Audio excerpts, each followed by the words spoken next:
क्या एक राष्ट्र की सीमाओं की रक्षा करने के लिए केवल शौर्य और पराक्रम पर्याप्त है? जब इतिहास की काली परछाइयां हमारी स्वतंत्रता को चुनौती देती हैं, तो कौन वो साहसी है जो आगे बढ़कर अपनी मातृभूमि की रक्षा करता है? आज की इस यात्रा में हम उत्तर पूर्व के सपूत मेजर रलेंगनाओ बॉब खाथिंग के जीवन की गाथा को जानेंगे। एक ऐसा योद्धा जिसने अपने साहस, दूरदर्शिता और अपराजेय संकल्प से भारत की नियति को एक नया आकार दिया। 1912 का वर्ष।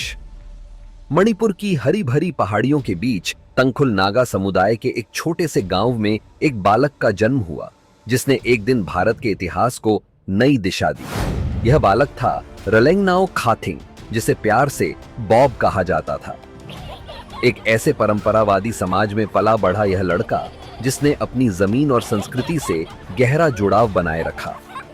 यही वह नींव थी जो उसे एक अद्वितीय सैनिक और एक कुशल कूटनीतिज्ञ बना सकेगी, और जो उसे अपने लोगों की रक्षा करने में सक्षम बनाएगी।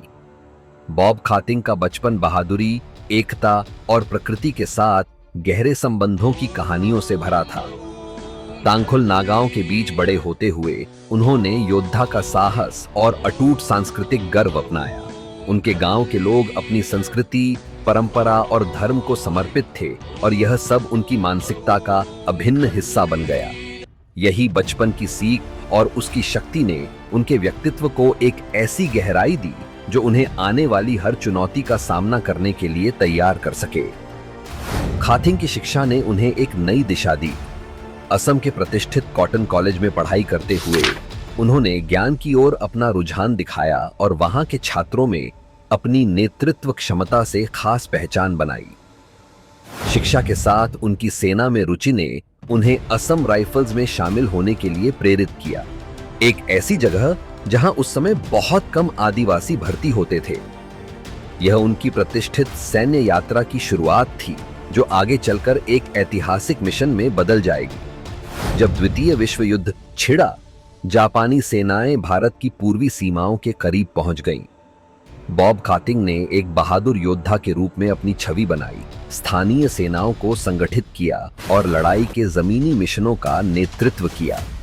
घने जंगलों में उन्होंने अपनी सेना के साथ जापानी सेनाओं का मुकाबला किया, जिससे उनकी साहसिकता का प्रतीक बन गया। वह योद्धा की तरह लड़े और अपने सैनिकों में एक अडिग विश्वास स्थापित किया। उनके अद्वितीय साहस और बहादुरी के कारण उन्हें सेना में तेजी से पदोन्नति प्राप्त हुई। उनके नेतृत्व ने न केवल उनके साथियों बल्कि अधिकारियों का भी दिल जीत लिया। उनकी प्रोन्नति केवल पद की ही नहीं थी, यह उनके नेतृत्व की असल ताकत का प्रमाण था। वे अपने राष्ट्र की रक्षा के लिए समर्पित एक दृढ़ योद्धा बन गए। 1951 के दशक की शुरुआत में चीन ने तिब्बत पर अपना दावा मजबूत किया, और इसी दौरान तवांग, जो तिब्बती संस्कृति से जुड़ा हुआ था, रणनीतिक रूप से महत्वपूर्ण हो गया। भारत के लिए यह जरूरी था कि तवांग पर अपना नियंत्रण स्थापित करे। मेजर खाथिंग को इस ऐतिहासिक जिम्मेदारी के लिए चुना गया, जो न केवल साहस बल्कि गहरी कूटनीति और समझदारी की मांग कर रही थी। 17 जनवरी 1951 को मेजर खाथिंग ने असम के चारद्वार से 20 दिनों की कठिन यात्रा शुरू की। उनके साथ 200 असम राइफल्स के सैनिक और 600 मजदूर थे। यह यात्रा चुनौतीपूर्ण थी। ठंड की कठोरता और ऊंचाई की कठिनाइयों का सामना करते हुए वे तवांग पहुंचे। यह उनकी असीम इच्छा शक्ति और दृढ़ संकल्प का प्रतीक थी। 6 फरवरी 1951 को तवांग पहुंचकर मेजर खाथिंग ने मोनपा नेताओं से मुलाकात की। उनकी बातचीत में न केवल सम्मान था, बल्कि उनके विचारों को समझने की गहरी इच्छा थी। मेजर खाथिंग का उद्देश्य था एकता लाना, न कि दबाव डालना। उन्होंने तवांग में भारत की उपस्थिति को एक शांतिपूर्ण समाकलन के रूप में स्थापित किया। मोनपा समुदाय के नेताओं के साथ संवाद और सहयोग करते हुए मेजर खाथिंग ने एक मॉडल पेश किया कि कैसे सम्मान और संवाद से एक जगह को भारतीय धारा में जोड़ा जा सकता है। उन्होंने समुदाय की आवश्यकताओं को समझा और वहां बुनियादी सेवाओं और शिक्षा की सुविधाएं शुरू की। इस प्रकार उनकी नेतृत्व क्षमता ने एक नई मिसाल पेश की। तवांग में उनके असाधारण कार्य ने उन्हें राष्ट्रीय स्तर पर मान्यता दिलाई। भारतीय सरकार और सेना के वरिष्ठ अधिकारियों ने उनकी सराहना की। उन्हें सिविल सेवा में भी नियुक्ति मिली, जहां उन्होंने अपनी सेवा को पूर्वोत्तर भारत के विकास के लिए जारी रखा। सेना में अपनी सेवा के बाद भी मेजर खाथिंग ने सिविल सेवा में योगदान दिया। वह अपने आदिवासी समुदाय की आवश्यकताओं और उनकी सांस्कृतिक पहचान के प्रति सदा जागरूक रहे। उनका उद्देश्य था कि उनका समाज भारतीय समाज में सम्मानपूर्वक जुड़ सके। अपने समुदाय के लिए वे केवल एक सैनिक नहीं, बल्कि सम्मान, निष्ठा और मूल्यों के रक्षक थे। उन्होंने असंख्य युवाओं को प्रेरित किया कि वे अपनी भूमि की रक्षा करें, एक मजबूत राष्ट्र का निर्माण करें।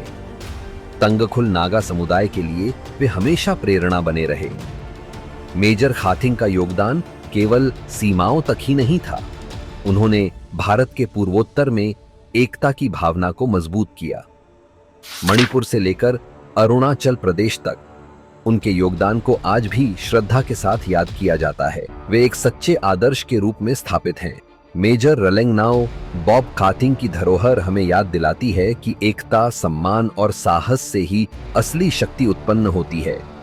उनकी जीवन यात्रा हमें दिखाती है कि असली नेतृत्व केवल शक्ति में नहीं, बल्कि सम्मान और सेवा में है। उनके जीवन से हमें सीखने को मिलता है कि किसी राष्ट्र का निर्माण उसकी विविधता का सम्मान और उसके लोगों की भलाई में निहित है। Thank you.